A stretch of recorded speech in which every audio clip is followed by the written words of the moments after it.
دوباره ماه بدر شد چرا نمی آیی؟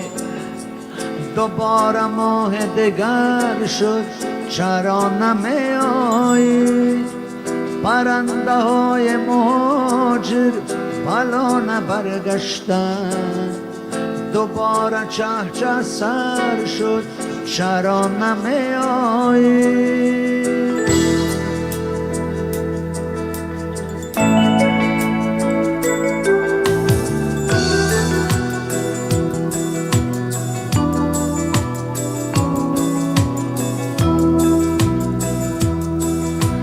دوباره ماه بدر شد چرا نمی آیی؟ دوباره ماه دگر شد چرا نمی آیی؟ پرنده های مهاجر بلا نبرگشتن، دوباره چه سر شد چرا نمی آیی؟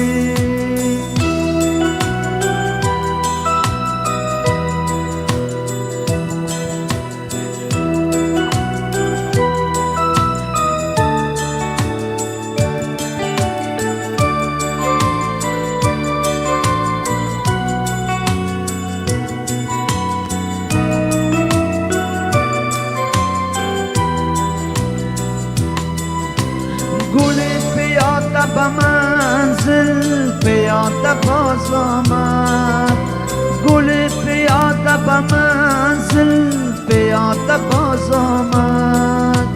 برفتنت چقدر شد چرا نمی آیی؟ دوباره ماه دگر شد چرا نمی آیی؟ پرنده های مهاجر بلا نبرگشتن، دوباره چه سر شد چرا نمی آیی؟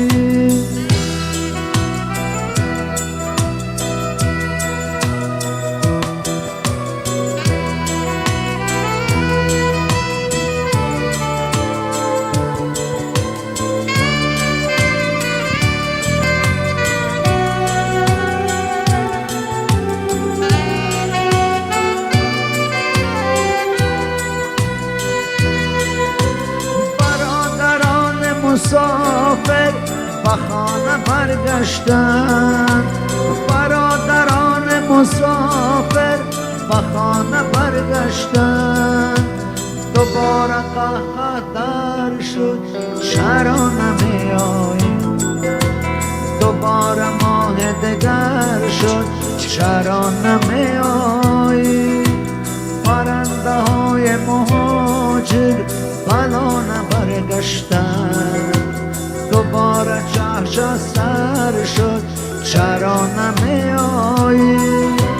همون ستون بلنده وطن بود بامش، همون ستون بلنده وطن بود بامش.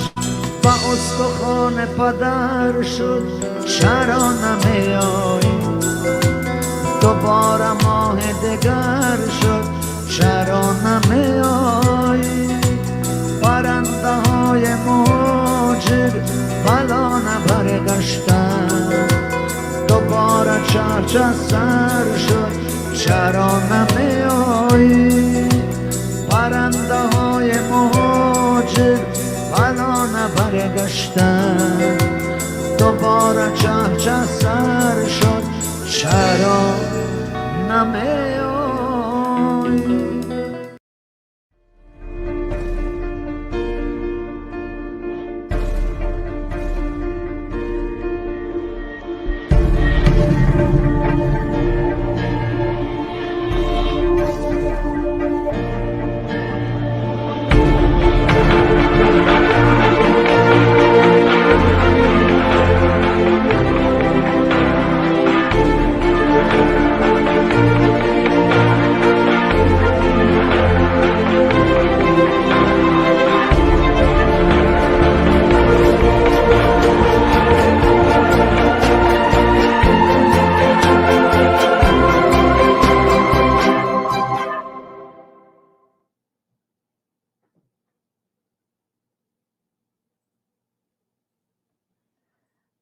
دوباره ماه بدر شد، دوباره ماهی دیگر شد. خب ماهی دیگر می شود. اوگوست قریب به آخر رسیده ایستاده است. حالا گفته ماه سپتامبر آغاز می شود. مکتب، سال تحصیل نو. کوچه ها را بچه ها پر می کنند. کودکان سیاه و سفید پوشیده مانند مرغابیکان دبدبان در کتفشان جزودان مکتبه گرفته سوی تعلیمگاه می شتابند. ماهی دیگر می شود. با تشویش مهاجر تشویش نو زن می شود. پول مکتب، پول کتاب، باز پول این و آن و غیره و دیگرها، پول شکم فرزندان، پول لباس زن و فرزندان، برای زمستان گذرانی، برای گرمه خانه را تامین کردن، ذخیره زمستان، این همه باز هم بر گردن مهاجر، بر دوش مهاجر است. واقعا السلام علیکم. برنامه پرنده های مهاجر است. شما را دوست می دارم. مخلصان عزیز، ای به دل پیوند بسیارم، بر محبت هم سزاوارم، مخلصان خوب و بیدارم، من شما را دوست می دارم. السلام کل عزیز دل، اهل معنا با تمیز دل، چهرهتان خندریز دل، من شما را دوست می دارم. ای مهاجرهای پر مهنت، عمرتان بگذشته در غربت، مانده های غیرت و طاقت، من شما را دوست می دارم.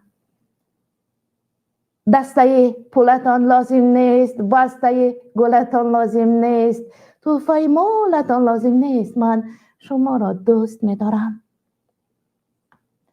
ای که پیوستید با اخلاص، با صمیمیت، پر از احساس، قدرتان یک عمر دارم پاس، من شما را دوست می دارم.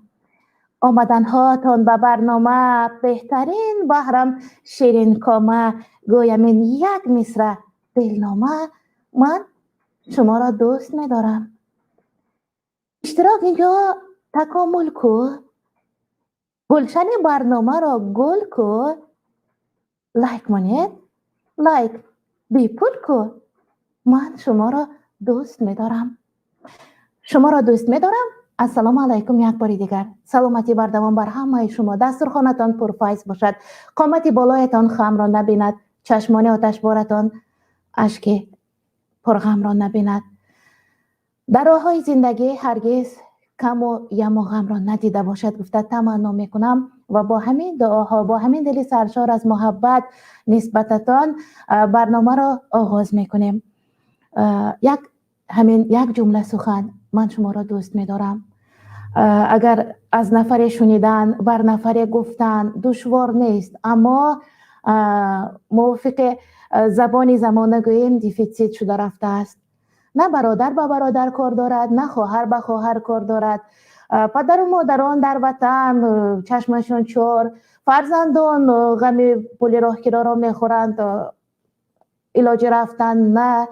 و همین طور مهر آهسته آهسته بیگانه می شود. مهر در چشم می گویند که مهر در صدا نه، مهر در چشم می گویند. دیده به دیدار رسیدن و در نزدشان نشستن و یک دهن من شما را دوست می دارم، اوچه جان یا پدر جان من شما را دوست می دارم یاد کردم گفتن، دل آنها را کوه بر این می بردارد. اما در یک زمان زندگی میکنیم که در تلاش این آن زندگی، گیرودار زندگی باشد، باز باشد، از این هم بسیار باشد، خانه داران حولیشان هم باشد، ماشین داران ماشین دیگر زمانویشان هم باشد، دختر داران پسر هم باشد، پسر داران باز دوتای دیگر باشد. همین طور زندگی عمر گذشته می رود، ندانسته میمانیم، عمر نگفته میگذرد. رخ رخ در پیشانه امان، رخ رخ در جبین، در روی هایمان آژنگ گذاشته. هر بهار آمده خاطررسان میکند که یک سال برایمان زم شد عمر و یک سال از بودش کم شد عمر.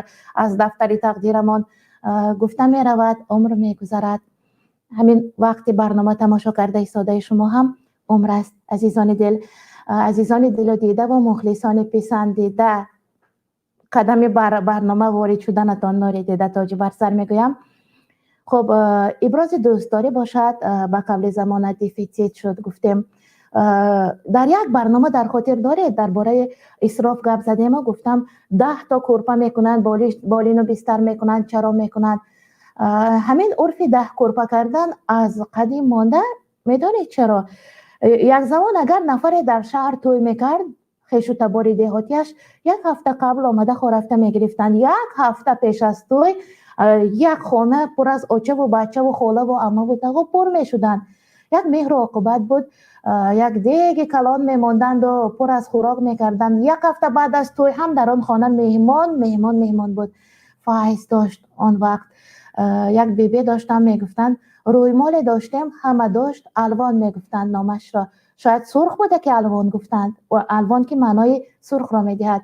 و در همین روی مال الوان بسیار نه 2 تا نان میگرفتیم و پیاده میرفتیم راه دیه. تاکسی داشته در کوچه نشستن نبود. دیه میرفتیم. 1 هفته در خانه یک خیشتبار میخوابیدیم و یک عادت بود که همسایه های همان خیشتبارمان مهمان طلبان میکردند. مهمان شما را مهمان کرده و خانه میبردند. بر مهماندار وزنینی نمیکرد. باز همسایه دیگری از دور آمده باز یک طبق خوراک می آورد، مهمان شما را دعوت میکرد روز دیگر بر خانه خودش. انا این خیلی مهربانی بود بین هم دیگر. لباسی بسیار نبود، پر قیمت نبود، دربه بود، دریده بود، یماغ میگویند یعنی دربه میکردن میپوشیدن، عیب نبود. لباسی کهنه پوشیدن عیب نبود. اون وقت پولی کم داشتن عیب نبود. در خانه فقیرانه عادی‌تر ساده‌تر بیرنگ و بار زندگی کردن، توی کردن عیب نبود، عیب هم نیست.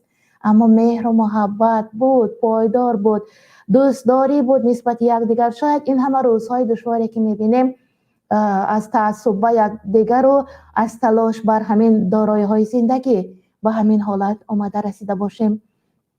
خب واقعا امروز برنامه موضوع آزاد دارد. برای همین هم من از هر سو حرف زده ایستادم. می توانید وارد شوید در برنامه.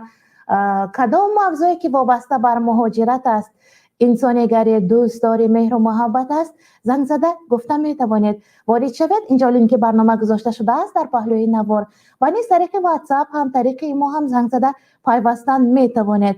شاید مادر جان های پیرانسالی هستند، روزگار دیده هستند که از جوانیشان میگویند چقدر فرق دارد تا امروز جوانی. خب اگر همین وجود انسان را به زبان طب بگوییم ارگانیسم انسان یعنی همین تنه انسان را به یک دولت مانند کنیم، در این دولت 2 تا پادشاه هست. یک پادشاه مغزی سر است که طریق عقل اداره میکند تن ما را و یک پادشاه این دل انسان است که طریق خواهشات اداره میکند و باید همین دولت به یکی از این پادشاهان بیشتر توجه کند. یکی پادشاهان باید بالاتر باشد، یعنی یکی پرزیدنت دیگری پارلمان باشد یا خب یکی بالاتر از پرزیدنت جایگیر شده دیگری پایانتر باشد که او حکمرانت نسبت دولت. شاه و وزیر برای این که اگر دل پادشاه باشد و سرفرارد، عقل سرفرارد، آنگاه انسان هر چی که خواست میکند. میخواهد با مزه خورده باشد، زیبا پوشیده باشد، قیمت زندگی کند، پر قیمت و همین خواهشات او دیگر عقل را میگوید آرام باش، اینجا من راهبر هستم، در این وجود من پادشاه هستم. اگر برعکس حال عقل راهبر باشد و دل را گوید که آرام، وقتی این خواهش نیست باید انا این کار باشد، مبلغ نمیرسد یا اینکه به کورپا نگاه کرده پای باید دراز کرد، از روی عقل باید کار پیش گرفت. اگر عقل راهبر باشد در وجود شما، آنگاه این دولت سلطنت بودنش پایدارتر خواهد بود. یک فلسفه زندگی بود. من قبل از آن که به برنامه برایم یک حکایت خورده که برایتان آماده کردم از تاریخ که بر برنامه خیلی وابسته است، بر مهاجران هم خیلی وابسته. در ترکیه یک شهر هست، بورسا میگویند، شهر خیلی بزرگ است، در شمال و غربیش جایگیر شده، شهر ترقی کرده هم هست. واقعا نفر در شبکه یوتیوبی پایانی نوار برنامه گذاشته نوشتند که برنامه خیلی زیبا، خیلی خوب، فقط التماس اینقدر ادبی گپ نزنید، برای همین من خلقی تر حرف زدن میخواهم. خب در بورسا احمد نام یک جوان زندگی میکرد، همیشه برای کارهای خیر عمرش را سفربر میکرد، صرف میکرد. و همین رو یک روز احمد خواست که در یک دیه چشمه کوبد و دیه را شاداب کند، آبیاری کند، یعنی که مردم از آب سیر باشند. و چشمه کشاد، چشمه کوفته برآمد، در آنجا خانچه بنیاد کرد لب چشمه و گرفتن آب آنجا خیلی مساعد کرد شرایط را که آب گرفته شود. و متاسفانه در بالای در چشمه یک نوشتجات زده ماند. در آنجا نوشته شده است که برای کل بندگان حلال، برای مسلمانان حرام است این آب.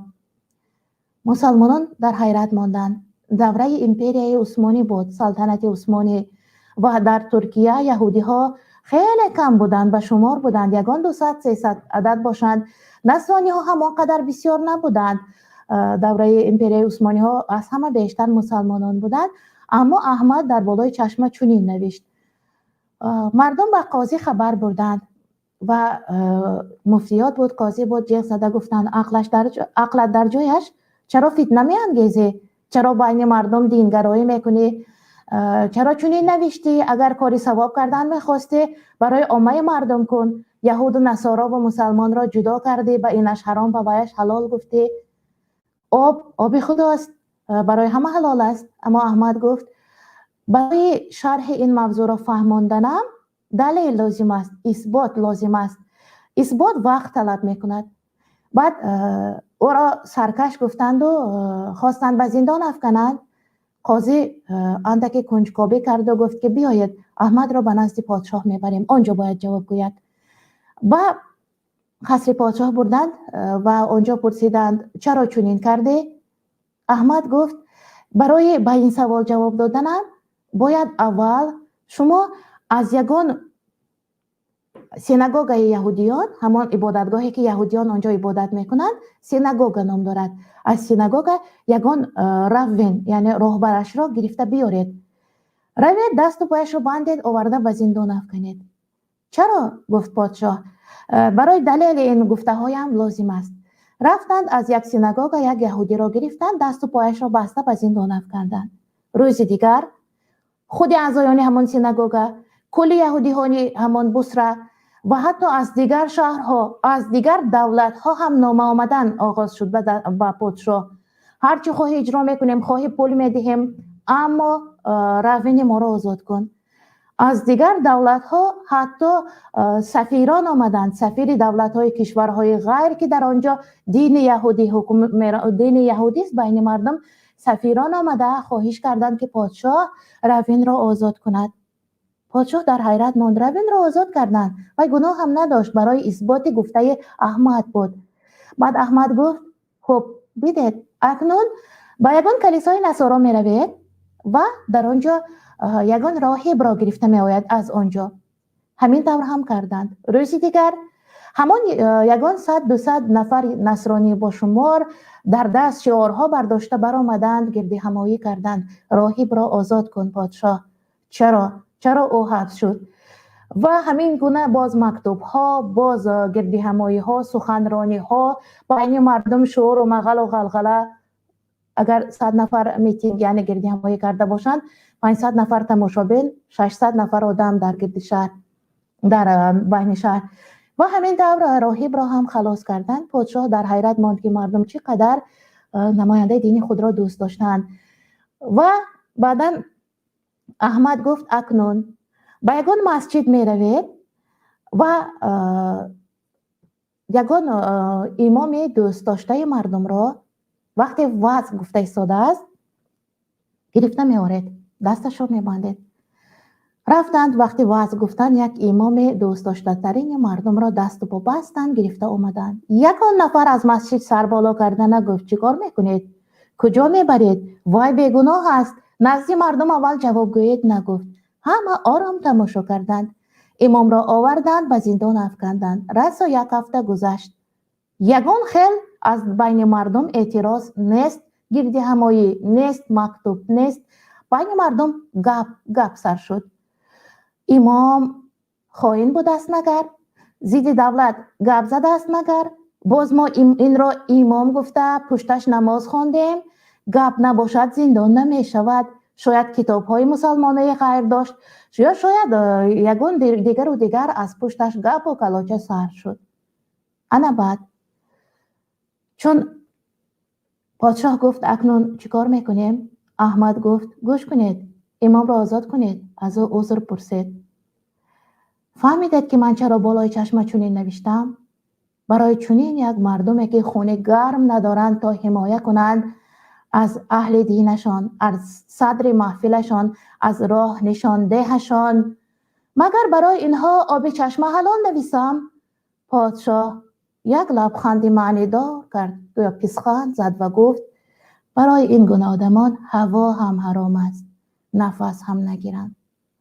من چرا چنین گفتم؟ انا حالت امروز کشور ما خیلی نزدیک است به حالت همان دوره یک شهری که نه اونقدر بزرگ بود، حالا شهری ترقی کرده بزرگ به شهری ترقی کرده بزرگ مبدل شده است.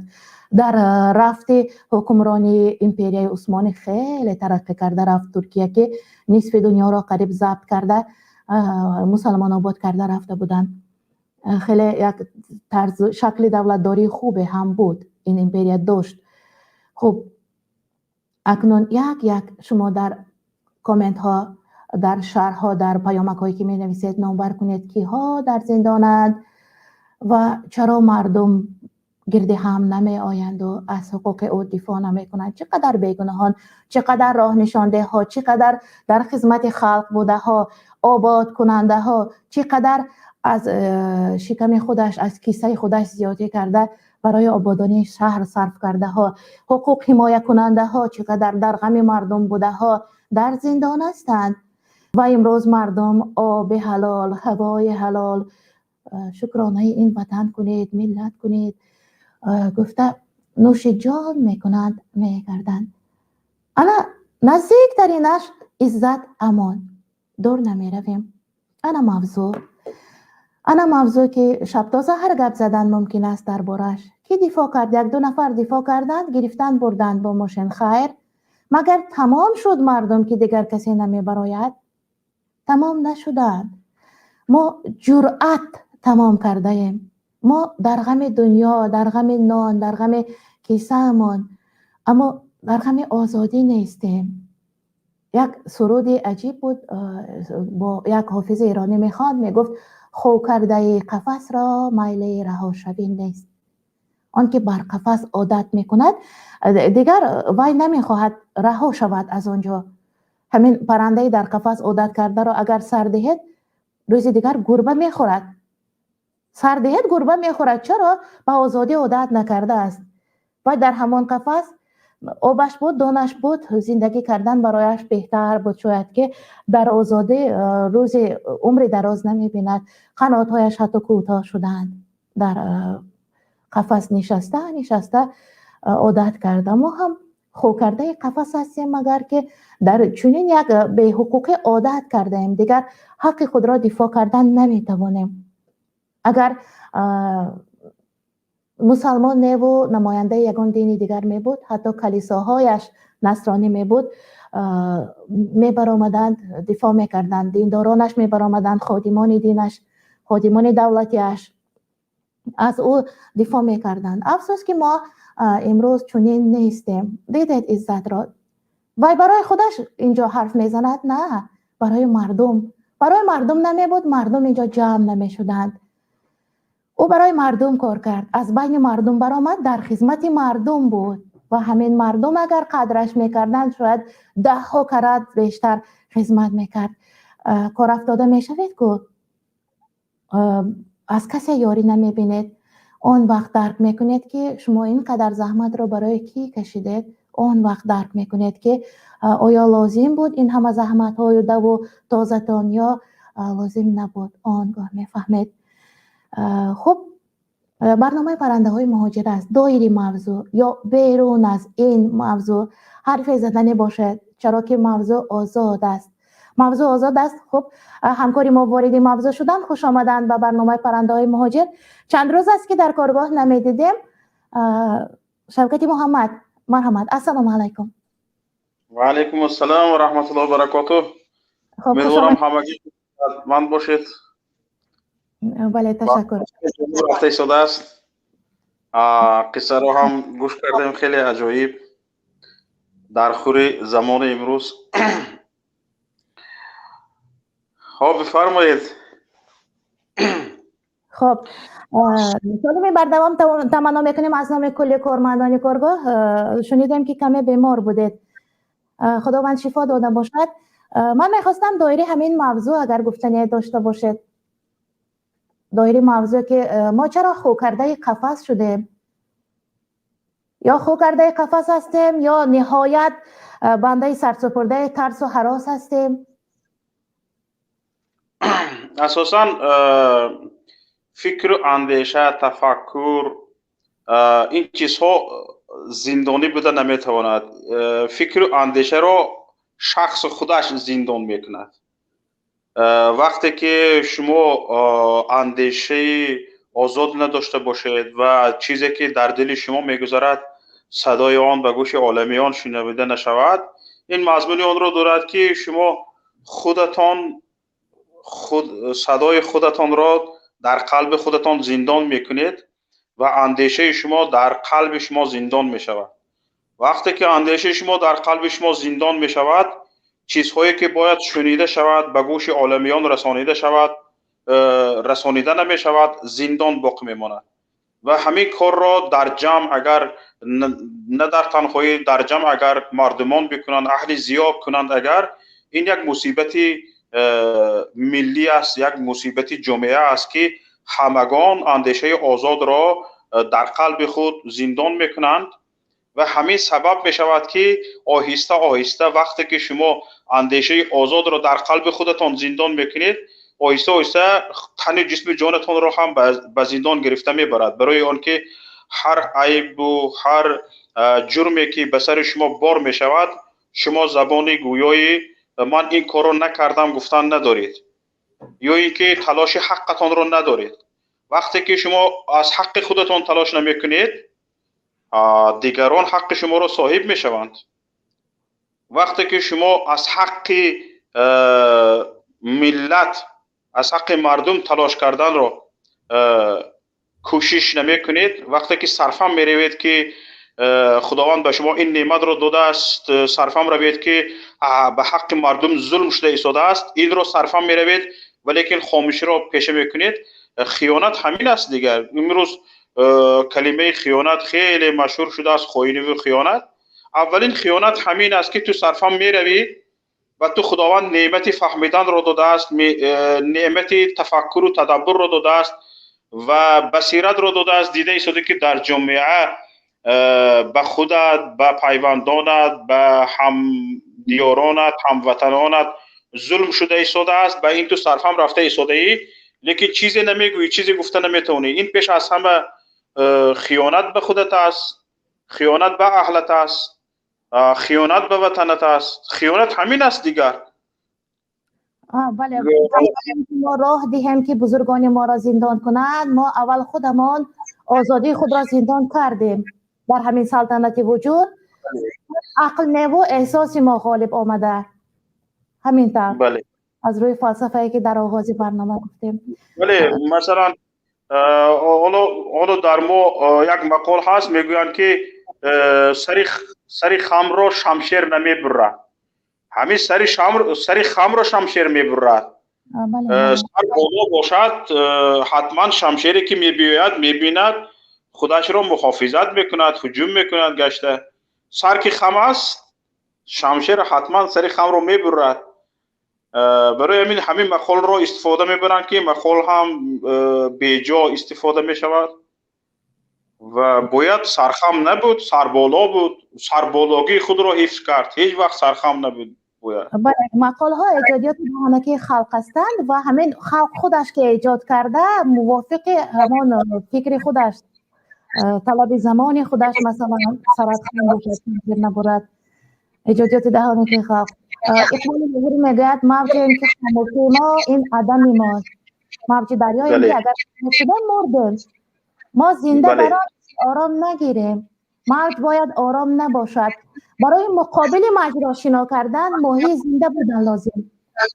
سمت مجرای زندگی مرده ها هم شنا کرده رفتن میگیرن. مقابل باید شنا کرد. باز نفر وارد برنامه شاید همراه. خب بفرمایند. خب هر کی وارد شده وقتی رو نگیرید. خواهش میکنم دوستانی که در تماشای برنامه پرنده های مهاجر هستید فعال باشید، فکر اندیشه های خود را ابراز کنید و این برنامه شما است، خصوصا مهاجران که حالا در تماشای برنامه هستید. این برنامه شماست، برای شماست، منبر شماست و قدمشان نوریدیده. هر نفر میخواهند اشتراک کنند واردی همین لینک شوید، میتوانید بحث بین هم کرده باشید. عمر وارد شدند، بفرمایید. مرحبا. بله برادر یا دادر هستند؟ السلام علیکم. بیرون شدند. خب به هر حال تشکر که وارد شده فکر خود را گفتید. همکاری عزیز از خدا شفا می‌طلبیم برایتان. اینجا در پیام ها خیلی نفران نوشتند، از استرافشن باستان هم نوشتند. خب همشهریات تشکر میگویم. خو کرده قفس را مایل رها شوی نیست. به فکر شما امروز مردم چی باید داشته باشد؟ چه انگیزه میتواند مردم را بیدار کند؟ چگونه میتوان به مردم شرح داد تا پای آزادی خود باشند و بزرگان خود را دفاع کنند که دیگر زندان پر از مغز ملت نباشد؟ آیا هست چنین یک انگیزه؟ آیا می شود مردم را تا جای بیدار کرده درک کنانید که امروز در چه حال هستند؟ حالا یک مادر وارد شدند، بگذار آن کس سخن کند، بعد در این باره گپ میزنیم. مادر دو نفر مادران وارد شدند. مرحبا. خب یک نفر مادر گره مادر بفرمایید. السلام علیکم. و علیکم سلام. سایما جان السلام علیکم. و علیکم سلام مادر جان. شما چطور هستید؟ مادر با چهره وارد برنامه. البته با چهره اومدم این بگاه. شما نه هستید؟ بله خدا را شکر میکنم.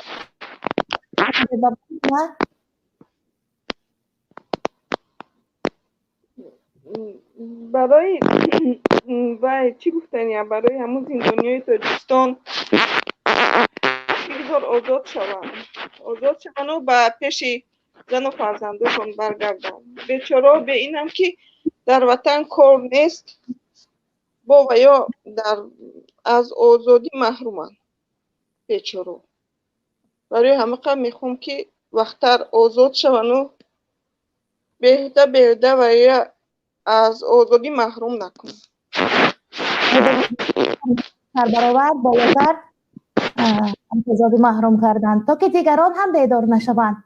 مردم خفته را اداره کردن آسان است و همین خاطر کمی بیدارتره که انگیزه دارد نسبت اطرافیان می انگیزد دیگران را او را زندان میکنند. این برای اداره کردن دیگر مردمی گمراهتر است. خب بله مادر جان تشکر میگویم. نسیم دولت وارد شدند. همینطور مادر جان باز اگر گفته های داشته باشند بفرمایند. سلام علیکم. تمام میخوام که تمام تاجیکستان خوشبخت باشد. خوشبختی بسیارتر میخوام که همیشه خوشبخت باشن و در دنیای کم آزاد باشن. بسیار تشکر. در امان الله باشید. دعای مادران مسافر خصوصا در امان الله شما هم باشد. نسیم جان بر شما سلام علیکم آقا جان. سلام. قبلا معذرت میخواهم که کمی سخنتان را بریدیم. خب بفرمایید. هیچ گپ ندارد. امیدوارم که اکه شوکت جان خوب هستی. بله بله خوب هستند. روزی دیگر بله بله. خب واقعا اکه عزت امان یک انسانی بود که انسان ملت دوست، وطن دوست، فرهنگ دوست دیندوست و میتوان گفت که یک شخصیت باسواد بود و متاسفانه که مردم ما ملت تاجیک من نمیدونم با چی خاطر از این گونه قهرمانای ملت دفاع نمیکند، یعنی که خاموش است همه مردم تاجیکستان. واقعا این یک مصیبت است. و وقتی که من در همین شهر مسکو بودم سال 2020 پاندemia که وقتی شروع شد در همون شبکه‌های اینترنتی می‌دیدیم که چگونه به مردم تاجیک و حتی به مردمان دیگر هم کمک میکرد عزت امان، در حالی که این وظیفه سفارت تاجیکستان بود، وظیفه سفیر بود امامدین ستار، که این خائن این خیانتکار مردم به حال خودش گذاشت و در همون بگیم که هیچه های موش بجا شدن خچانه عزت امان برای این مردم این ملت خدمت کرد و برای این مردم به خاطر همین مردم همین ملت امروز انسان زندانی است و متاسفانه که مردم ما همگی خاموش هستند. همون روزهای اول وقتی که همسر عزت امان یک برآمد کرد یک شاید 50-100 نفر همون نزد سفارت رفتن یک اعتراض کردن یا همون میتینگ کردن، اونا را هم خب میلیسا که بردن دیگه همون خاطر بس شد میتینگ همه چی. و من چی گفتنی هستم برای مردم تاجیکستان، همین از یاد نبرورین برادرای محترم مهاجرا، اگر که بخوای که یک ملت از بین ببری اول روشن فکراشان نابود میکنی، بعدا همه اون نفرای سیاسی و همه عالم هایی که دارد این ملت اونا را نابود میکنی و مردم دیگر چیکار میکنی مثل همون پاده گوسفند استفاده میبری، هر کاری که بخوای در حقش میکنی. به همین خاطر مردم تاجیکستان خواهش میکنم خاموش نباشین. خب بله درست.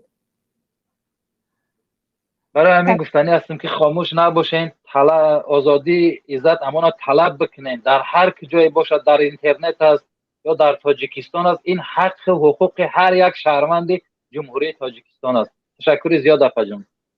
بهترین. خب تشکر برای اینقدر گفتار پر محتوا و شما هم که وارد برنامه شده برنامه را نور بخشیدید. درست میگوید. مردان نفر دیگر مرحمت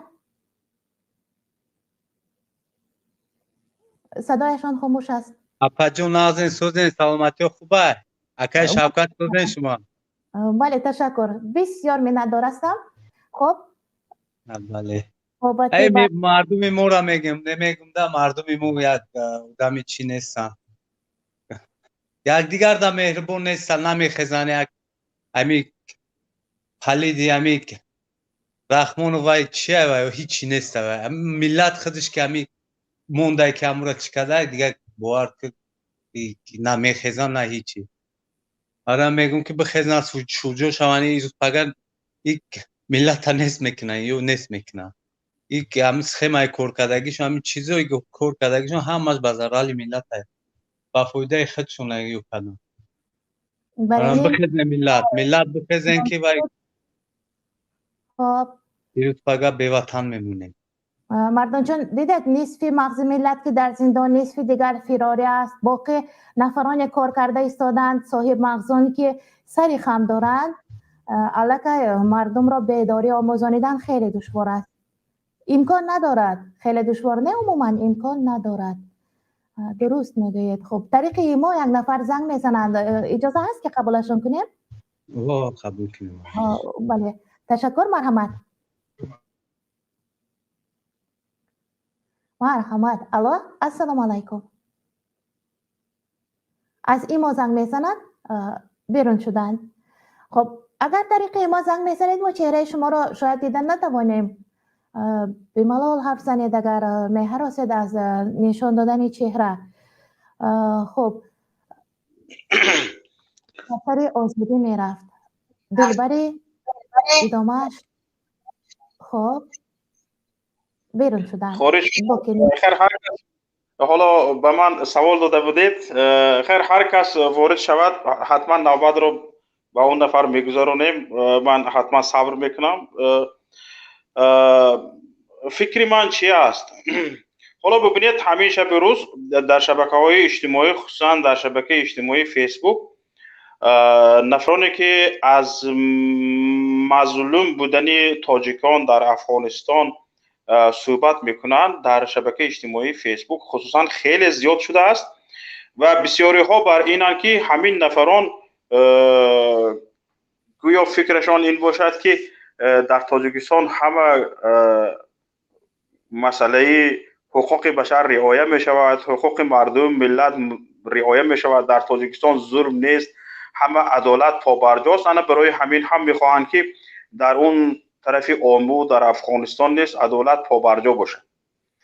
اما طبیعی است که در خود تاجیکستان هم ظلم و شکنجه مردم، شکنجه روانی مردم از طرف حکومت خیلی زیاد است، کمتر از افغانستان نیست.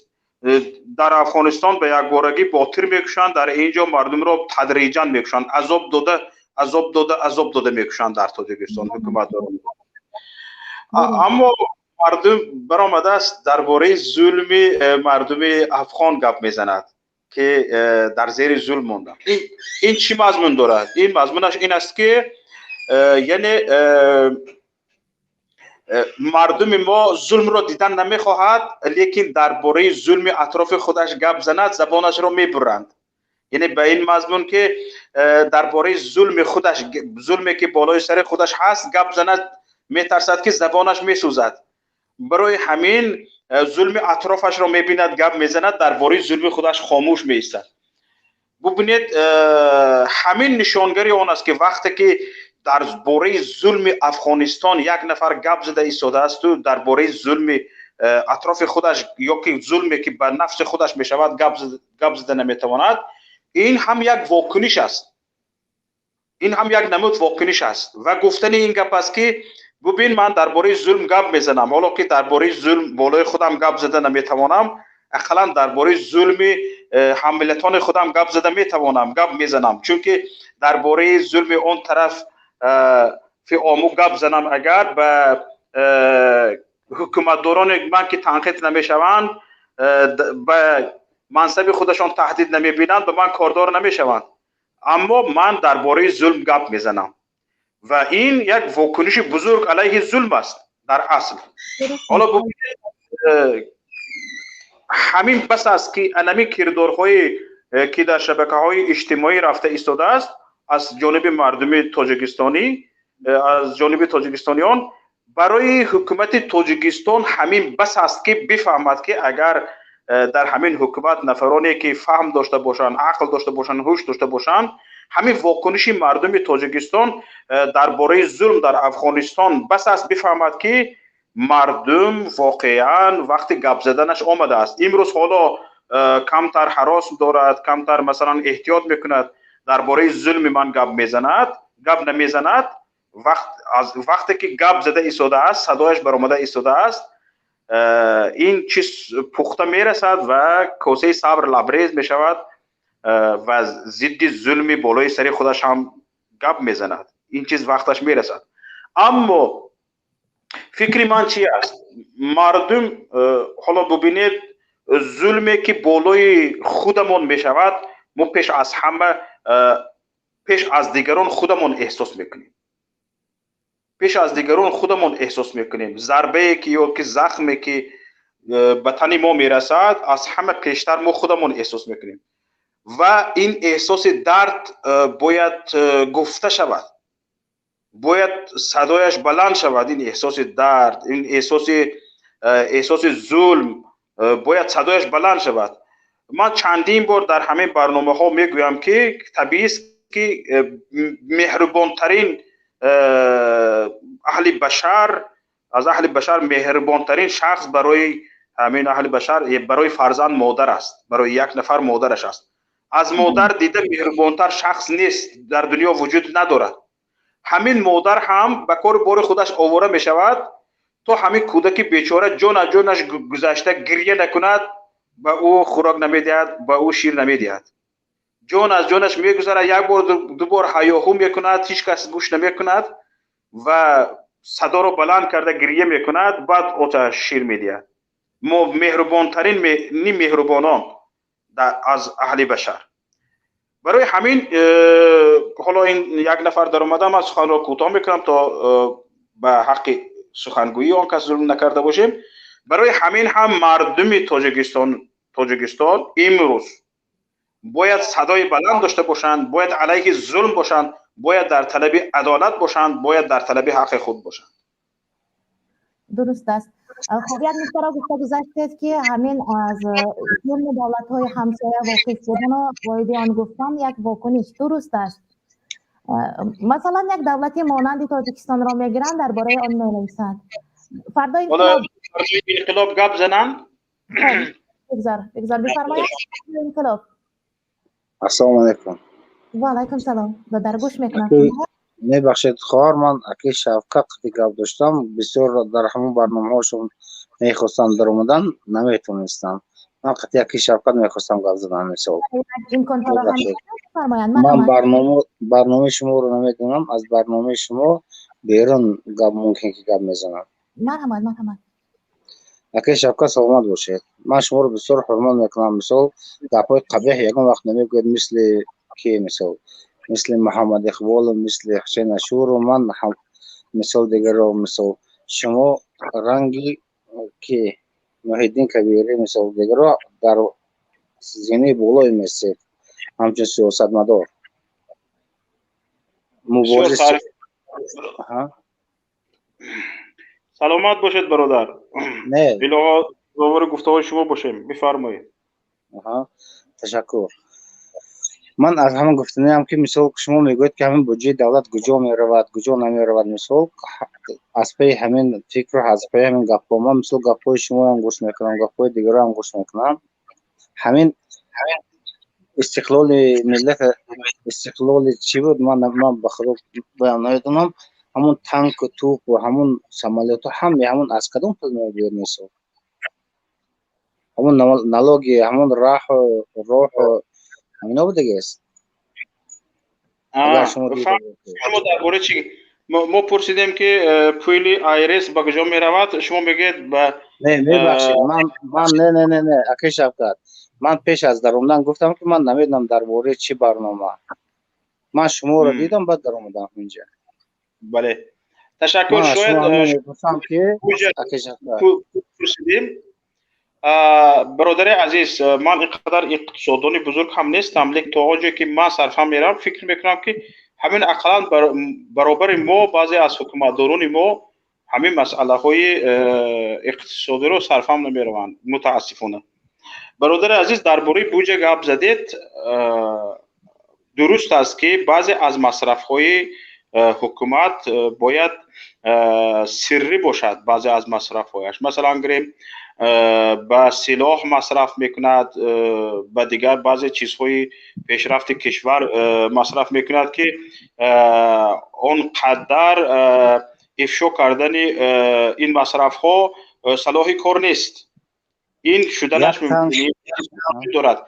اما مثلا گریم شما ببینید همین پولی که از راه ایرس، از راه خوجند دوشنبه جمع بشود، در تقریبا یادم درآمد اگر خطا نکنم در 15 نقطه اینها ترمینال دارند و این ترمینال ها مبلغ مسافران را جمع میکند، ماشین ها را جمع میکند، ماشین های بارکش با قیمتتر، ماشین های میانه باز از ماشین های سبکرفت قیمتتر، اینها پول ها را جمع میکنند. تقریبا در یک سال 100 میلیون دلار جمع میکنند. برای آبادانی راه 1 میلیون دلار صرف نمی شود، اما این پول به بودجه تاجیکستان نمی رود، به بانک های تاجیکستان وارد نمی شود. این پول صورت حسابش در خارجه است برادر عزیز.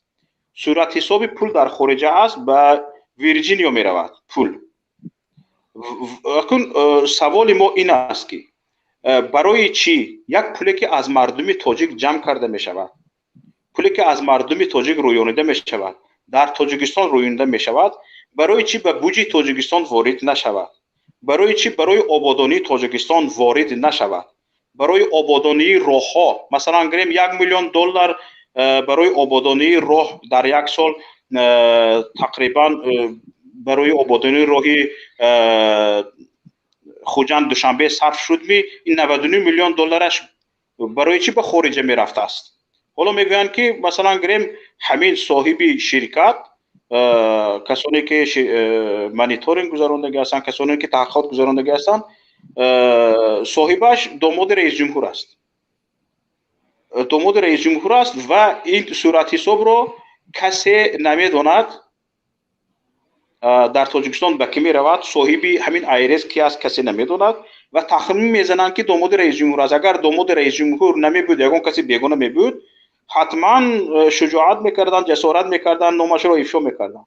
از بس که به عائله رئیس جمهور دخل دارد، این مبلغی که از مردم جمع کرده به خارج میرود، کسی دل گرده نمیکند، نه یگان وکیل پارلمان، نه سود اقتصادی تاجیکستان، نه پروکراتوری تاجیکستان، پروکراتوری گنرالی تاجیکستان، یگان کس جرأت نمیکند در این باره گپ زند.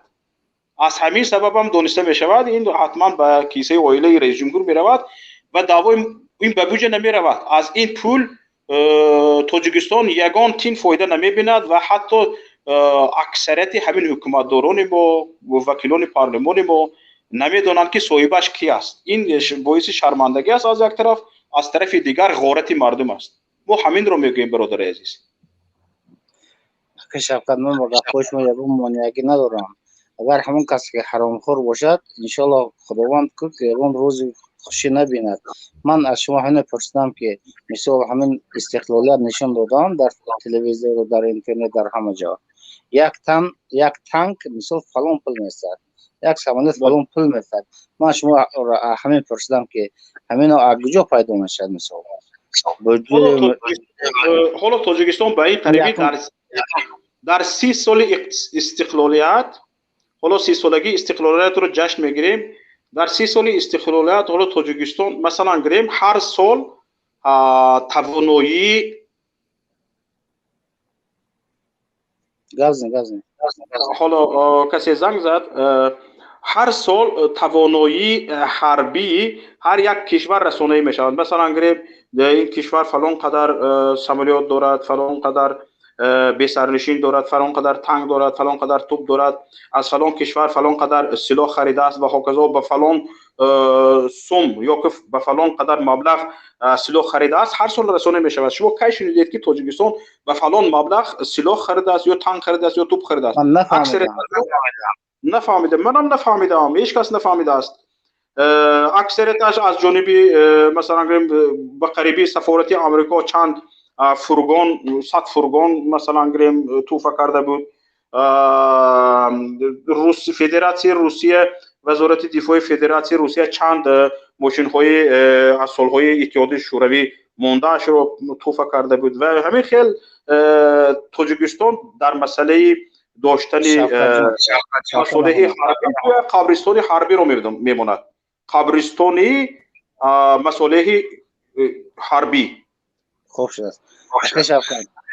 وقتی که جنگ قرغیز تاجیک شد، قرغیزا زدن در اومدن مثال یکمین همین در مابین یک سوتکه دو سوتکه برادرای ما از همون خیلی مثال حربی از همین طرفا و خیلی کن گرازدانسکی و مثال حساب نمیارن، شما مثال ادبی گفته نمیتونم، مثال افسرای و همون سالتای ما تیار بودن که نه تنها لیلا که بدکن دگیرن مثال همین اوخی از بودجه دولت بگیست که شفقت. برادر عزیز این مسئله درست است. برای یک شما تصور کنید چند سال پیش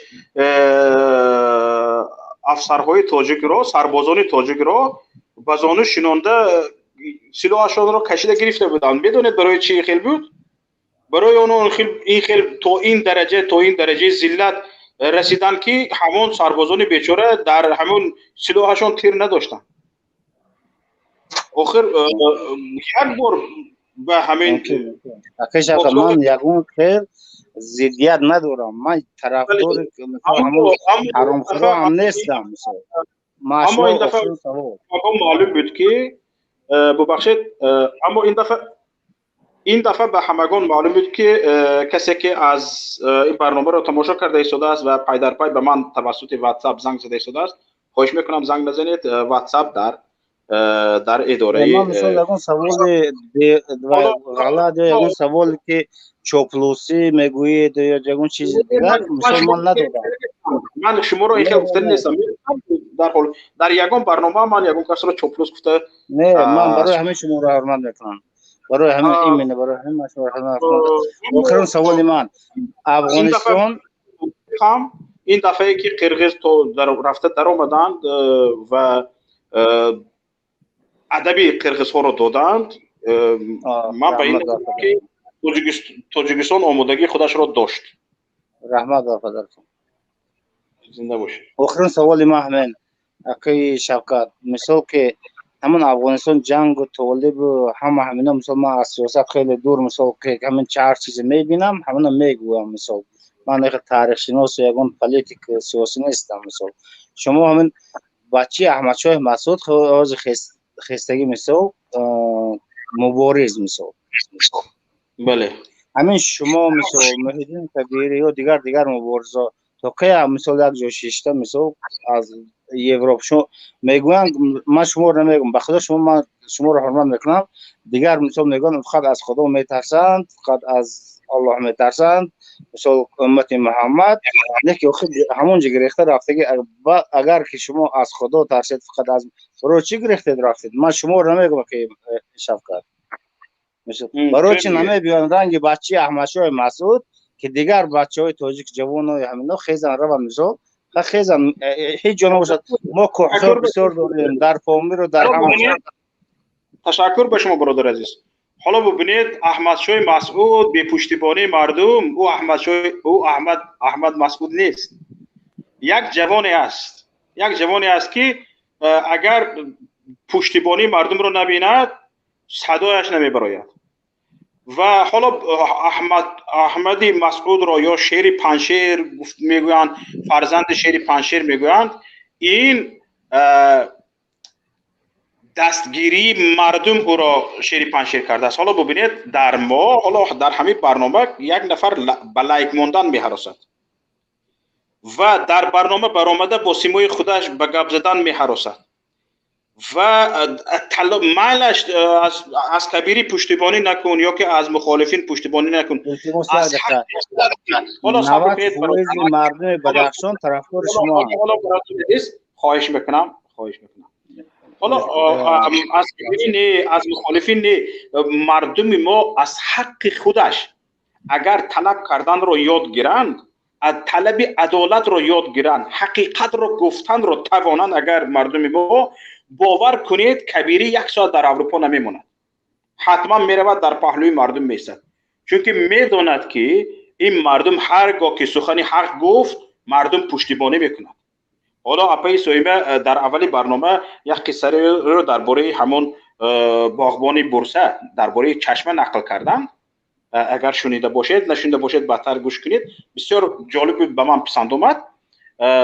اگر همین محیدین کبیری محمد اقبال صدری یا نفرهای دیگری که از عدالت میگویند از حقیقت میگویند اگر بدانند که پشتیبانی میبینند مثل احمد مسعود در پنشیر پشتیبانی دیده ایستاده است همین خیلی پشتیبانی میبینند باور کنید فرداش میخیزند میرند تاجیکستان. اما این مردم ما ببینید نه از حکومت پشتیبانی میکند میداند که ظلم دیده ایستاده است نه از حقیقت پشتیبانی میکند میگوید که سر بیغم 100 تنگه سر بیبلا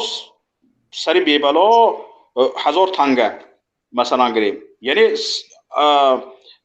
مردم ما بر این است که گریختن از سیاست را یعنی حل مشکلات میداند حالان که هر کی از سیاست میگریزد سیاست دامنگیری او است. برای همین برادر عزیز حالا شرایط افغانستان از شرایط تاجیکستان فرق میکنه. حالا ببینید مسئله حقیقت بیانی حق آزاداندیشی در افغانستان از تاجیکستان یک سری گردن بالا است. حالا ببینید طالبان همیشه به روز در حکومت به دست طالبان افتادگی است و چندین زنانی که در اونجا سرلوچ هستند و نمیخواهند به سرشان روسری بگیرند میروند از رهبران طالبان سوال کرده ایستادند که حالت ما چی میشود. حالا شما ببینید در همین چیز در تاجیکستان ما یک نفر اکنون برعکسش گریم، یک نفر روسری دار چند نفر رو روسریش رو کشیدن که روسریت رو کشید، یک نمود ناموس است، ناموست رو کشیدن. یک نفر نبر آمده است بر سوی مثلا رهبریت بگوید که تو چیکار کرده ایستاده ای، این به این روسری کشی های تقدیر من چی می شود نگفته است. حالا ببینید چقدر ما فرق میکنیم. برای همین مسئله آزاد بیانی، آزاد اندیشی، آزاد گفتاری در افغانستان تقریبا خیلی چندین ساله ها از تاجیکستان پیش از برادر است. اکه شفقت بسیار خوشحالم که مثال خداوند لایق دید قطعی شما همصحبت شدیم.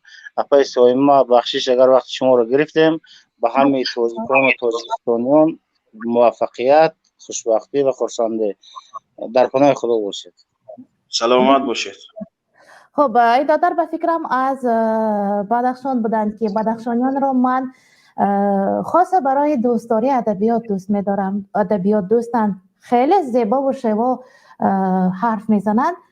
خب بابت همین موضوع یک پیامه که خیلی تاثیرناک هم هست. سلام علیکم و رحمت الله و برکاته. باز یک مرد بیگناه را دستگیر کردند به نام جلیلوف اشرف الدین. او را تهمت کرده به زندان کشیدند.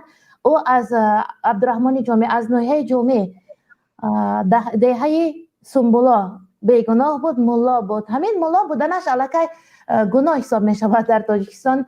ملایی که خوب لبای گفته سرخم میکند بیگناه هست. ملایی که کم در جانب شریعت و دین و حقیقت شد او را علاقه زندانی میکنند. بله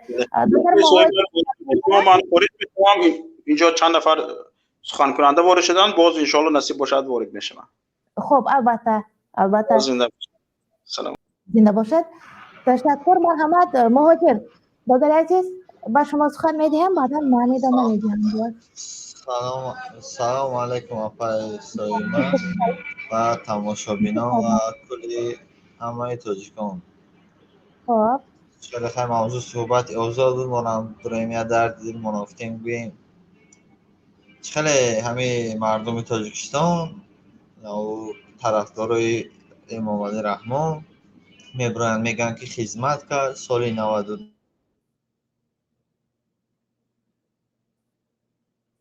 صدا خاموش شد. مهاجر صدایشان خاموش شد. خب نفر دیگر وارد شدن. محمد نام دارن؟ چه نام زیبای محمد. میکروفون خود را گیران کنید. محمد میکروفونتون بلندگویک را گیران کرده بعد انگوش گذارید گیران می شود. البته معلوم که تلفن ها موبیلی است. گوشه ها پیامک را گولس میگرانت از همین نام آمده است. باز یک مولا را زندانی کردند از ناحیه عبدالرحمن جامع دهه سنبولا و سنبولاک باشد شاید. یک مولای بیگناه را تهمت کرده بودند. اشرف الدین نام دارد جلیلوف. سال 2017 هم بود من از استرافشان بیرون شدم.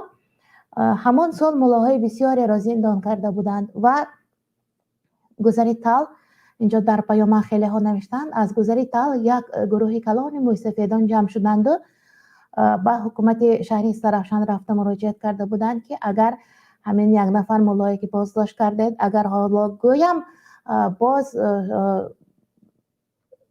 مقابل او چاره نبینند، گفته به هر حال خودداری میکنیم. موسفیدان گفتند که ما از مبلغ کیسه خودمان راه ها را منفرش میکنیم، فقط التماس همان نفر را از زندان جواب دهید، بیگناه هست. اما افسوس که حکومتداران هم گفتند که ما میدانیم که بیگناه هست اما فرمان از بالاست. و چندی از کارمندان معذرت میخواهم، خب از کارمندان شعبه کارهای داخلی هم گفتند که ما هم میدانیم که او بیگناه هست. حتی یک نفر کارمند کمیته امنیت را من واخوردم، گفتم این چی کار است که یک وعظ گوینده بهترین، یک ادبیات شناس خوب است، یک نفری که شاید کم در بین ملاها پیدا شود، چون این نفری که از علامه اقبال اینقدر غزل بسیار میداند و اینقدر گوارا میخواند، اینقدر رومی میداند و دیگر شاعران را، و بیشتر سخنانش همیشه اطراف فن ادبیات است، درس آداب است و اخلاق است. چرا چون این یک نفر را زندانی کرده؟ حتی کارمند خودش رو به امنیت گفت که ما میدانیم که بیگناه است، فرمان از بالاست، فرمان از بالاست. دیدید میدونند خودشان طریق ایمو زنگ زده ایستادن. مرحمت گوش میکنیم، ادامه میدیم، بعدا وارد میشوید، حرف زدن میتوانید. مرحمت. سلام علیکم آقای سویما. و علیکم سلام دادرم، گوش میکنم. آواز میرم. سلامت که زنگ مرا قبول کردین.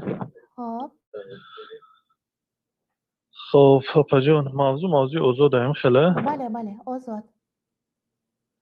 اگه شوکت برآمد رفت، اگر در رفت برنامه شاید وارد شوند، تماشا کرده ایستادند. خب نه شنیدم که با کدام ملای را قپیدن بردن. این ملای ما باور کرنگ همین چی هن؟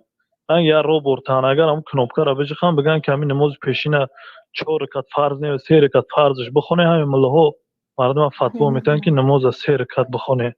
اگر هم امنیت هم چیزی شو که بگن همون کار همون را بود میکنن.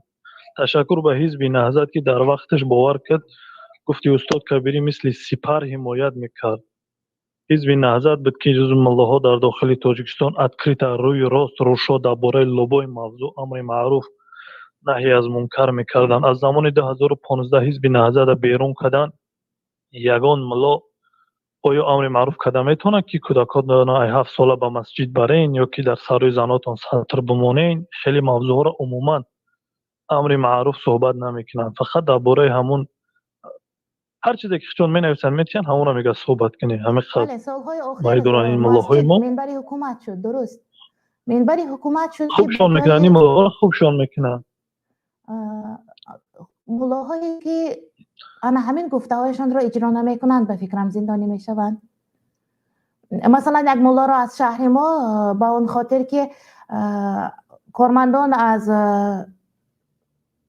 کارگاه آب تامین کنی آمدن، خواجگی آب، و گفتند که مردم پول آب را دهند. او ملا گفت که ملا این سخن را تبلیغ کند، اما آب در کوچه نبود. سالها مردم از دیگر جا آب میکشاندند.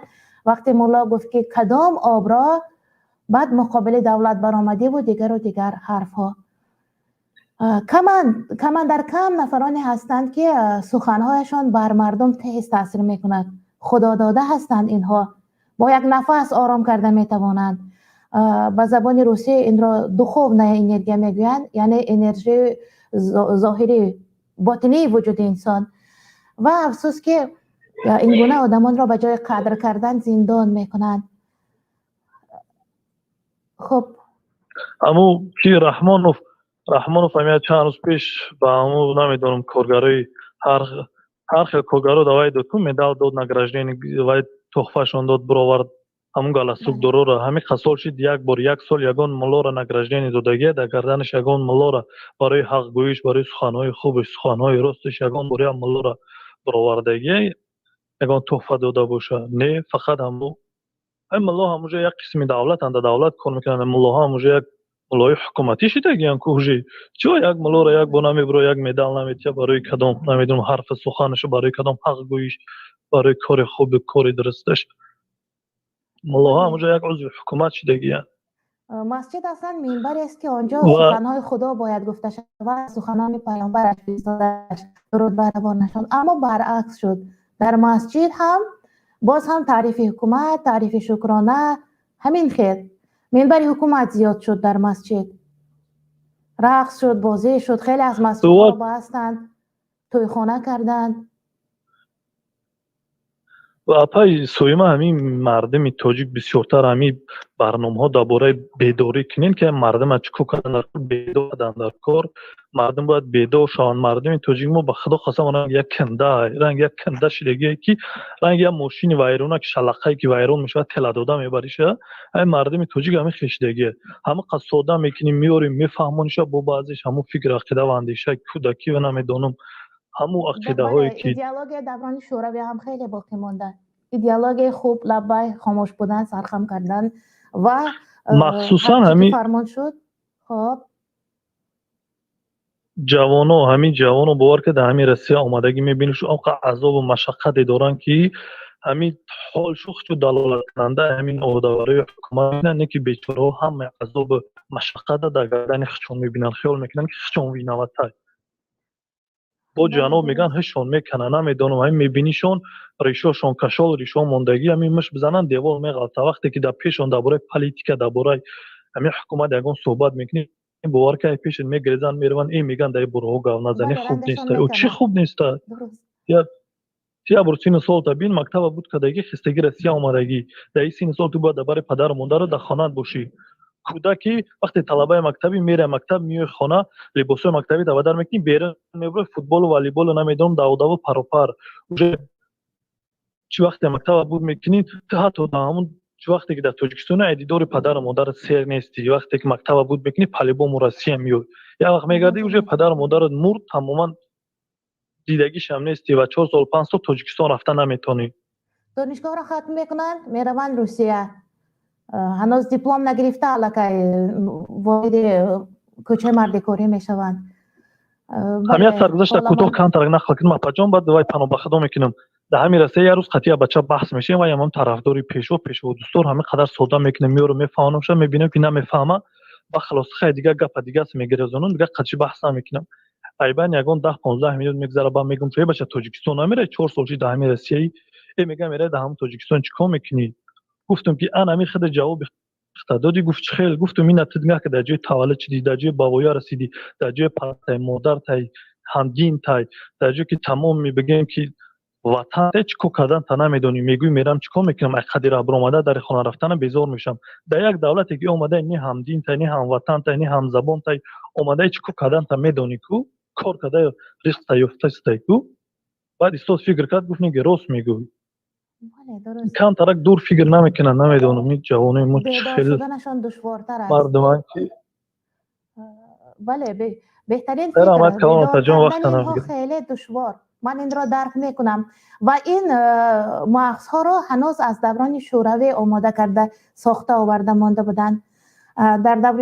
در شوروی همین عرق را، شیشه شراب را آب جوی بر این روان کرده مانده بودن و این هم یک نماد اداره کنی بود، چون که در توی ها خصوصا خیلی بسیار استفاده میکردن. وقتی مردم مست میشود، سرخوش میشود، دیگر او را گوسفند بر این اداره کرده میشود و کل اداره نشین ها، راهبران کم در شاید پیدا هم نمیشدن در دوران شوروی که شراب ننوشیده باشند، احیان اگر انگشت شمار نباشند همین خیلی با شراب اداره کردن. و دوری همان وقت ارمیای سرخ هجوم کرد، وقتی دشمن خلق گفته یک مردم را بردند و قطار مانده خندق گفته آنجا از یک سر به سرشان لینچه پوشانده پراندن آغاز کردن، همان بیدارها را پراندن، تخم اینها را کم کردن، خیلی کم. بیدارها که کم شدن دیگر مردم عادی ساده را اداره کردن آسان بود و نسل همین مردم عادی و ساده امروز هم ادامه می‌یابد. احیان نفران پیدا میشوند که درگینشان خروج همین بیداری هست، یک سر میبردارند برای زندانی نشدن زود بیرون میشوند. همین طریق. خب مایکایل رحمانوف در آمدند، وارد شدن، شاید نوبت را میگذاریم در ایما برآمدند. خب چاپلوس های خودمان دیا نویستند، دیا می نویسند مردم خوجند بجای. خب مرحمت چاپلوس خان خودمان، شما وارد هستید دوکه گپ زنید با حرف اس وارد شدند. چاپلوس خان گپ میزنید؟ نه. خب مایکایل رحمانوف بفرمایید. سلام علیکم اپای سویما سعید و سلامی خود را به بینندگان شما میرسونم. مادر عزیز، ما شما با احترام خواهش میکنم که موضوعاتون بسیارتر درباره قانون شکنی مادرهای ما قانونشکنی زنهای ما بسیارتر کنیم که مادرهای ما بیدار شوند، برای که مردان ما از بیدار شدگی یک تلچاک در کار است که مادرای ما بیدار شوند. مادر عزیز، مادرای ما بیدار شوند که ما رو به همه آزادی این ملت بیارد. برای ما بیزار شدیم از این رژیم رحمان دیکتاتور که تا چی قدر این حکومت فساد و دروغ و تا چی قدر چه بگم تا چی قدر قانون شکنی ها را برده است این حکومت رژیم رحمانو. ببینیم مادر عزیز، درباره قانون شکنی ضد مادرای ما یکمش برای صدر حجاب از مادران و خواهران ما میکشن و در خیانت به مادر و خواهران ما میکنند. ما حق و حقوق گپ زدن نداریم. نه تنها ما، بلکه مادران و خواهران ما حق و حقوق از خود دفاع کردن ندارند. ببینید که دوم جهت در بالای مادران ما که تولد میکنند، بر هر یک طفلی این ملت باید از طرف حکومت یاردم کرده شود. برای چه حکومت امروزه دیکتاتوری رحمانوف با مادران ما یاردم خود را نمیرسونند و وقتی که طفلان یا کلان میشوند با ارمیا مجبور میکنند. حالا با پولکش کردن ارمیا را با فایده یک خانواده 100% این به بودجه دولت نمیدراید، با کیسه یک خانواده میدراید. و سیوم درباره پنسیه پدر و مادران. برای چی یک بار یک انسان درباره پنسیه پدر و مادران گپ نمیزنه که روز تا روز زندگی مشکل شده است و پنسیه یگان تغییرات نمیدهد و چند دپوتاتی که در همونجا ایستادگیان یک بار در پنسیه پدر و مادر نمیگن و سر اول رحمت به جناب عالی اساسگزارنده صلح و وحدت نجات دهنده سیاره. آخی بس است، آخی شما دپوتات هستین، دپوتات خلقی هستین یا که دپوتات امام علی رحمان. ببینید مادر عزیز که بودجه دولت کجا می شود؟ بودجه دولت برای محافظان رحمان و عائله او، برای همه در یگان جای دیگه مصرف نمی شود. تنها برای محافظت رحمانوف چی قدر مبلغ جدا می شود؟ چی قدر مبلغ؟ برای چی یک بار از معاش رئیس جمهور ما گپ نمیزنیم؟ باید مادرای ما طلب کنن که رئیس جمهور چند پول میگیرد، چند قدر جدا می شود و برای چی مادرای ما در سطح این قدر پست آورده رسونده است؟ برای چی در دیگر دولت ها زنان و کودکان در جای اول میستند، بعد مردم؟ در دولت ما باشد نبرات است، مردان هست و بعد زنها و کودکان. برای چی در دولت ما زنها و کودکان در جای اول نمیستند؟ برای که از حق خود مادرای ما دفاع کردن نمیتونن، از حق فرزندای خود دفاع کردن نمیتونن. کدام میره چه خیلی فوران میبرن تروریسم و اکستریمیسم و چی ستیای فوراشون میگیرن، زندانی میکنن و ما خاموش هستیم. چه خیلی که برادر عزت امان بردن و زندانی کردن، برای چی یک مادر درباره عزت امان گپ نزد که این قدر مادرها از حساب فرزندای خوش که با کمک عزت امان در روسیه کار فعالیت میکردن که با یاردم عزت امان تا امروزه آواز تاجیک بود در روسیه و حتی حاضر قانون شکنی ها در روسیه بسیارتر شدهستند که باید ویزای کاری کنه بر شهروندان تاجیکستان و ازبکستان. برای که یک خبرنگار روسی رو شفچنکو تماشا کردم که وای پروگرام وای در همین است که باید شهروندان جمهوری تاجیکستان و شهروندان جمهوری ازبکستان با ویزای کاری بیان. بعد 4-5 ماه در مدت‌های کوتاه این کار میشود. مادر عزیز سلامت باشید. بله درست میگوید. همین تاریخ تکرار شونده است میگویند، تاریخ یک چیز زنده است میگویند. در زمان زندگانی حضرت پیامبر درود بر روانشان نزد او پسرک را آورده گفتند که در 3 ماه کل همین سوره ها را از یاد کرده. بعد سوال کردن ببینید فهمید که مادرش چیکاره است. شما درست گفتید که پشت هر مرد موفق زن موفق مادر موفق هست. اگر مادر بیدار باشد مادر بیدار باشد فرزند بیدار به دنیا می آورد. یک فیلسوف گفته است که به کودکانتان افسانه های گویید که نخوابند، بیدار شوند. افسانه برای بیدار کردن کودک است. همون بوزک جنگلپا هم برای فرزندانش را از دهان گرگ کشیده گرفتند، بالای بامش رفته پای کوفت و گفت که فرزندانم را برآورده ده و رفت شاخش را تیز کرد، شکم گرگ را درید. این امکان ندارد که بوزک با دو شاخش شکم یک گرگ درنده را دریده فرزندانش را بیرون کند. این برای کودک است که درک کند که آینده برای فرزندش، نسلش، ذریاتش مبارزه برده، رفته از شکم هر درنده گرفته بیارد. بیدار کردن در کار فرزندان را. امروز یگان مادری تاجیک شاید افسانه هم نگوید، از کار می آید شلپه و خسته و شلپه رو چی میگویند تماما از پا میماند، میخوابد. کودکان امروز اول مادران را میخواباند بعد میخوابند. افسانه‌گوی نمیماند، افسانه‌گوی میخوابد پیش از کودک. نه بله مادر عزیز، یک چیز دیگر رو گفتنی بودم که مادر عزیز وقتی که من میبرم ضد سطر حجاب شما اگر سخن بگویم تمام مادران تاجیکستان به من لعنت میفرستند.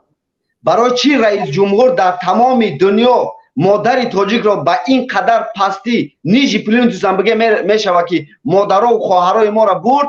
یک نه تنها علمای تاجیکستان، ملاهای تاجیکستان باید از حق مادرها و خواهرای ما دفاع میکردن. ما که علم اسلامی ندارم، باید آدم هایی که علم اسلامی دارن و اینها باید محافظت کنند دین اسلام و از خواهرها و چیای ما. من میگم که مادرها و خواهرای ما باید آزادانه باشند. چی خیلی که میفراشان همونطور زندگی کنند، چی خیلی میفراشان همونطور بپوشند، برای که آزادی باید ما دولت آزادی شویم. به نام آزادی و ما از کمونیستا گذراندیم. درست میگید. سلامت باشیم مادر عزیز. در دوره کمونیست ها هم آزادی بود. به هر حال کسی بر لباس پوشی دخالت نمیکرد. صدیق عجب نام زیبایه. خب بفرمایند. یا باز از ایما زنگ میزنند. صدیق بفرمایند. گوش میکنم شما را. لیکنی و علیکم سلام. اپاجور های مسئله بلیت روسیه یا موضوع میکرده. خب قیمتیش را. بله قیمتی بلیت ازبکستان همی که میگیرن 7-8 هزار، قرقیزستان 10,000، تاجیکستان بلیت میگیرن 40,000 45,000. بله درست میگید. ارزان میکنیم گفتند، اما هنوز خبر شاید در نول زاغ باشد اجرا شدنش. این عمل که گفتند ارزان میکنیم. خب یک برنامه البته به همین موضوع میبخشیم. درست. بهترین پیشنهاد خوبی کردید. قیمتی بلیت رو تشکر. دادر یا برادر هستند. بسیار تشکر. خب صدیق حرف زدن. واقعا در یک نشست مطبوعاتی. بله الو السلام علیکم. سلام علیکم. و علیکم سلام. شما اکنون حرف میزنید. من گمان کردم نفری که حرف میزند صدیق نام دارد. مادر عزیز خوب؟ سلامتی خوب؟ بله خدا را شکر میگویم. کمی دیر مونده. موضوع چیه مادر عزیز؟ موضوع آزاد است. اصلا برای آزادی بود، اما موضوع را آزاد گرفتیم. هر کس در هر موضوع، چون که در موضوع آزادی وجدان و آزادی حقوقهای فطری حرف کم زده میتواند. بله یک برادر همی کم تا پیش قید کرد. همین سطر مادرها را برزیدی همین سطر حجاب مقصد قانون برآوردن. ایرا رسما همین پیشوش میگن، رئیس جمهورش میگن. ایرا همین خودش در برنامه همین مقصد تلویزیونی در برنامه همین شبکه یکم نمیگه کو، میگه که چیز خدا رو ما با عقل میشناسیم، با دل دوست میداریم، سطر و حجاب ریش و سلام مهم نیست.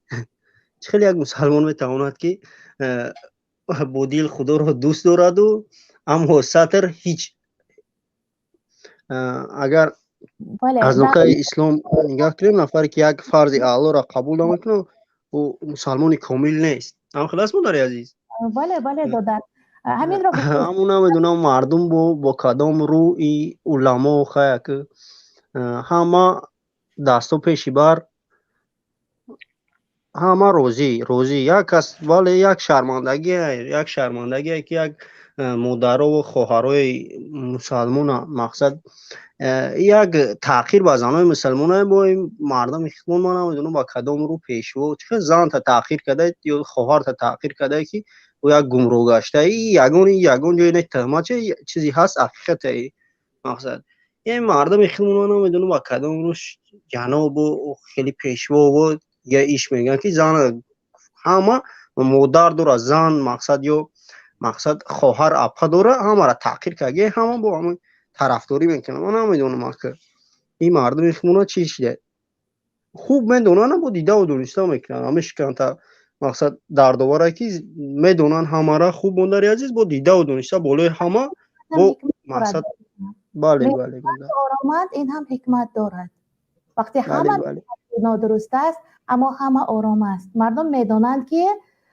دیگر حرف بر او با ابلهان نشاید ارزی سخن نمودن جای گوهر فروشی بازار خر نباشد میگوید ظفرخان جوهری بله شاید اطرافیان هم میدانند اما چیزی نمیگویند برایش که چون این قانون نبرار بله 100% بعد یک نکته دیگر هم میخوام قاید که مادر عزیز بله همین علما هم وظیفه اساسی شما که درباره همین برزید اگر قانون الله یگون کس مقصد قانون جاری کنه وظیفه شما که مقصد برزید هم ببره این نبرات بو میگه که من هم میدونم با کدام رو شما میگن که جهاد کرده همین چی خدمت که اگر میلیون یتیم دست بگیری اگر همین چی خوبیه در دنیا کنین برزید یک قانون یا فرض الله برای او خوبیای ته هیچ ایدن از الله خلاص مادر عزیز بله یک ما نمیدونیم مردم شوخی میدونن قانون برزیدی قانونی علاوه بر اومدن یک به حد یک گناهی وزنی ما نمیدونم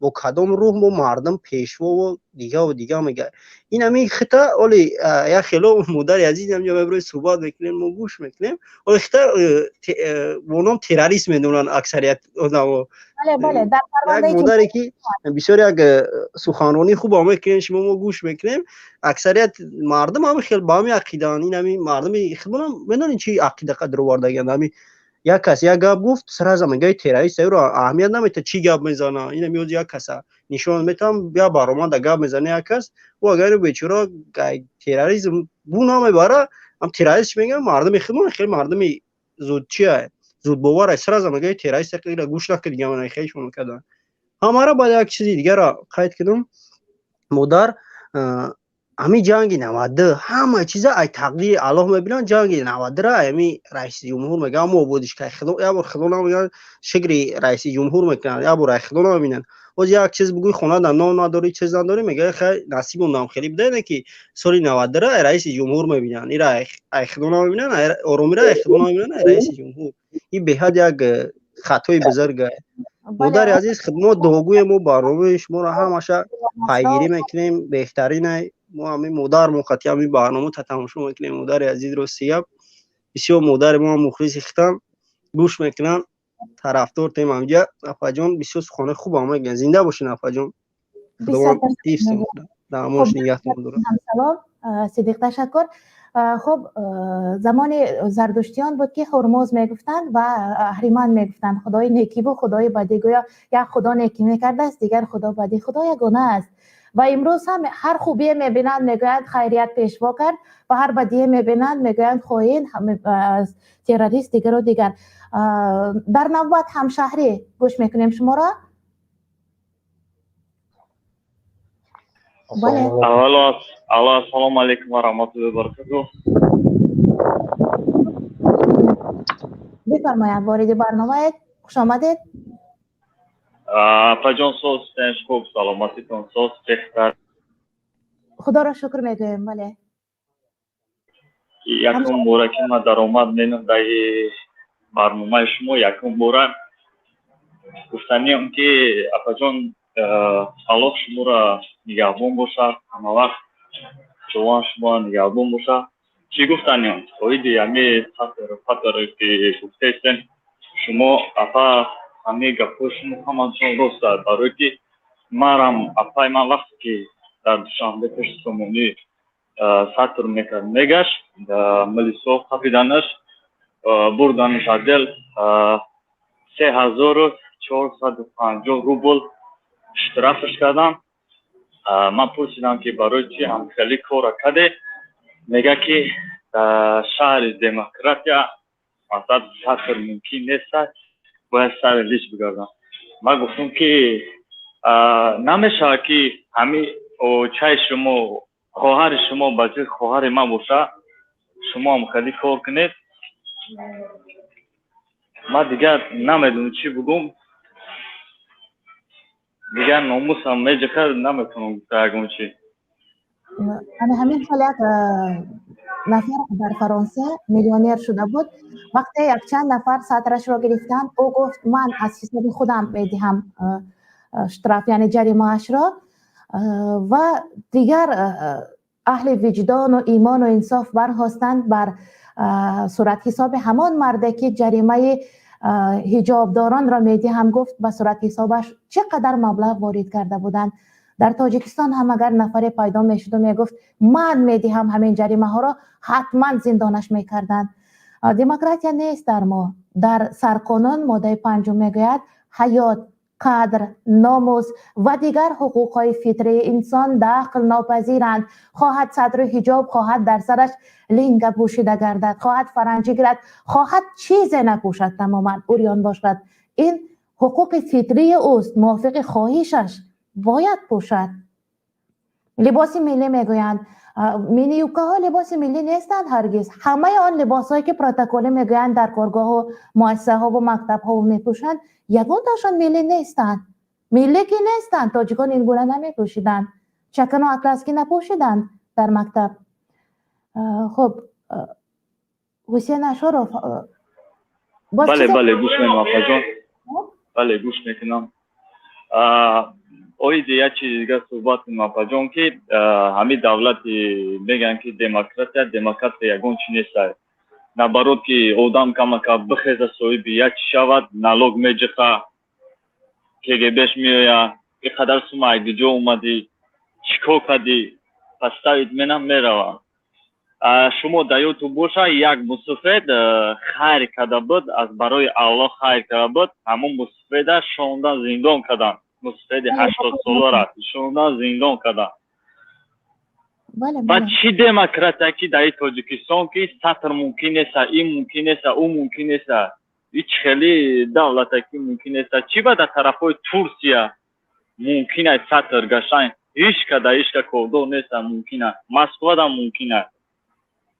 дигар давлатҳода мумкин неста. вале якчанд маротиба дар ҳамин давлате ки зиндагӣ мекунем, ман аз мардуми ҳаминҷо шунидам ки гуфтанд nihoyat шумо бар ин инсонҳоро эҳтиром мекунем, чаро ки шумо динатонро эҳтиром мекунед. ман просто аз барои Аллоҳ, ман просто Аллоҳ дорум. як модар дорум, падар надорум. як модар дорум, падар надорум. хоҳар дорум. як бародаре ки инвалид дорум. аз барои худо ман худам дар ҳамин шаҳри Москва кор менам, зиндагия пеш бурдастам. рӯзгоре ки ман Тоҷикистонда дидагим, ӯ рӯзгора ман ҳамаша дидагим апаҷон. ман ҳамаи палажани зиндагии Тоҷикистон медонам ки чӣ хеле аст, чӣ хеле нест, ҳамаша медонам. вақте ки ман дар Тоҷикистон будам, оиди Ҳусейн Ашуров гап зада будам дар як трамвои эфираш, маро рафтан шунондан, 10,000 сомон ма гирифта карданд ки ту барои як гапзадагӣ. ман гуфтам ки озодия гап задан мумкин нест. ин дафара гуфтан агар бинемад мешунем зиндонот менем. не ки ман Аллоҳ дорам, ман ягон кас надорам, ман Аллоҳ дорам. ба Аллоҳ меспорам. бузург аст. ҳамин худаш давлати бузург аст. хуб, ташаккур додарам. اینجا فرصت برنامه کایها به آخر رسیده بود. ما هنوز هم ادامه داده ایستادیم چون گرم شد، بازار سخن، بازار صحبت گرم شد.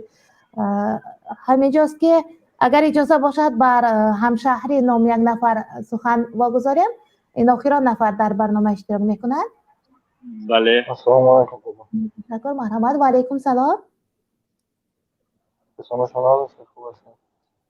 خب تشکر، گوش میکنم شما را. خوش آمدید به برنامه. خب بله، شکر خداوند. برادر گفت در تاجیکستان شما تمیز کنید که اسمشون مثلا لاستیگاب، من هم از طرفشان هستم، خودم همسری خب لاستیگاب. وقتی که شما رو داره از کار میگردید و بسیار شدن گفتن که خیلی همه خیلی پس از آن چند ماه پیش شناس شدم که گوهیم در برنامه بهترین برنامه پجران. صدا رو کمتر، صدا برا نمی آید. الله شنوا است اما برا نیست، نامعلوم است. آوازم هست پجران؟ بله آواز می آید. من میگم برادر راست گفت، در تاجیکستان شما به مثل یک تروریست شناس کردن به مردم. یک شکر خدا که خداوند مرا به شما شناس کرده. این برنامه دیدم بسیار شاد شدم که سخنهای حق را میگردم. خب منتظر هستم دادر، بسیار منتظرم. از کدام وطن زنگ میزنید؟ نه جان، بیرون از کشور هستم. خب سفرها بخیر باشد. برادران خالی گوش میکنم بهترین مثل مثلا دنبال محمد خوب صادقی میگیم که به کل برادران بهترین اصلا سخنهای حق را میگن. از اونجا ما شما هم جان خدا را شکر میکنم که شما رو بکنم کلمه پیام دارم که شما را یافتم. خدا را شکر. بله شکر خدا که شما هم هستید. اگر تماشابین نباشد، شنونده نباشد، ما هم هرگز برنامه نمی‌کردیم.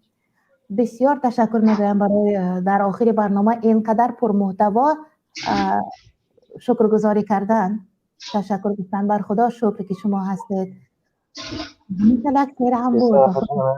برنامه تا مناظرت یا پیگیری میکرد به موضوع چند مدت است که باید شما رو نمیدونم صدایتون رو الحمدلله بزن شما. خب آره سپتان در پناه الله. خدای بزرگ باشد. تشکر میگویم. بسیار تشکر که وارد شدید. باری دیگر بر همه آنهایی که وارد برنامه شدن، فکر و عقیده خود را بیان کردن. موضوع آزاد بود اما بیشتر فرصت در باب آزادی انسان حرف زدیم، در آزادی افکار، بیداری مردم حرف زدیم. در برنامه دیگر موضوع گفتن نرخ چیپته باشد. یکی پیشنهاد کردن قیمت ترین چیپته در تاجیکستان است در دنیا.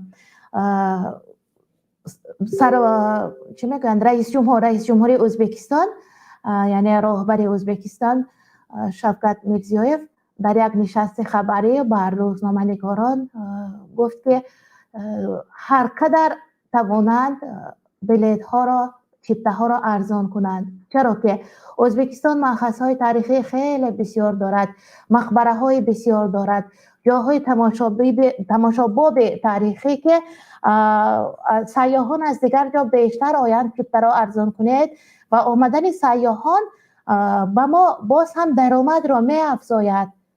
از درآمدی که چیپته بر بودجه دولت می آورد درآمد سیاحان بیشتر است. دیدید چقدر فکر کرده، ملاحظه خوبه کرده، درست راه اندازی کرده طرز پول بیاری را. تاجر هم باید بود وقتی در سر صدر همان کشور نشستی باید جهت تجارت را هم خوب سرفهم رفت. خب ای مردم بیدار، پناهت به خدا تا دیدن دیدار، پناهت به خدا تا برنامه دیگر در پناه خدا باشد. چه خیلی در آغاز برنامه گفتم من شما را دوست می‌دارم.